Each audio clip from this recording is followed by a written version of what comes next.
we're really only designed to love a few precious others who can help us endure the squalls of life.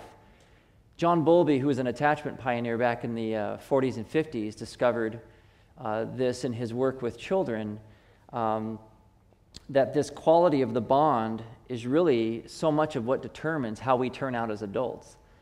And so where psychoanalysis back with Freud and others used to blame mothers for everything, they were right and they were wrong. They were wrong that it created mental illness, but they were right in the sense that parents had a huge impact.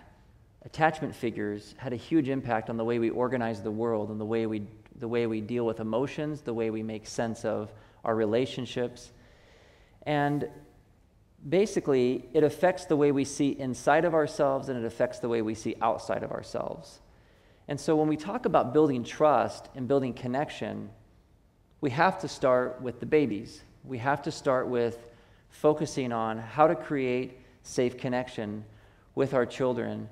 And if all of your children are grown up and you're listening to this and you're wondering, boy, everybody who watches that video often thinks, man, I could have done better as a parent. I certainly feel like that. It's okay, because the good news is that you're still the parent and they're still the child, and you can still work to repair and improve the bond. So this is an inborn need. This is something that is not immature, it's not regressive, it's not something that makes us weak or pathetic. Think of this attachment need as a baby's way to co-regulate their emotions. We don't expect little babies to self-regulate. That's abuse, that's cruel. We would never do that and expect a little infant to just calm themselves down. We recognize that they do so much better when we pull them close and hold them. And so here's a challenge question for all of us. At what age do we outgrow that need?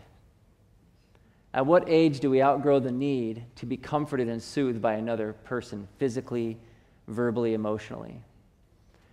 Is it 18 when we move out? Is it 12? Is it 60? I mean, when do we outgrow it? Well, the answer is we never outgrow it.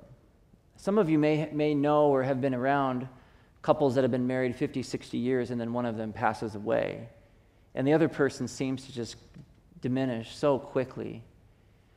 And that has everything to do with this attachment. This primary attachment figure is gone. And yes, there's a community of support and children and grandchildren, and there's a lot of love.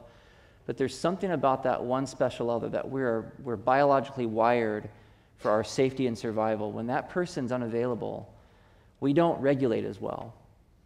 And so co-regulation is not the same as codependency. Co-regulation is about recognizing that I can probably regulate myself if I have to, because I'm an adult and I have to figure these things out sometimes, but I just do it so much better with my primary attachment figure. I can come home from a stressful day and talk myself with affirmations and talk myself into feeling pretty good, but it just works so much better if my wife just gives me a hug and tells me I'm amazing.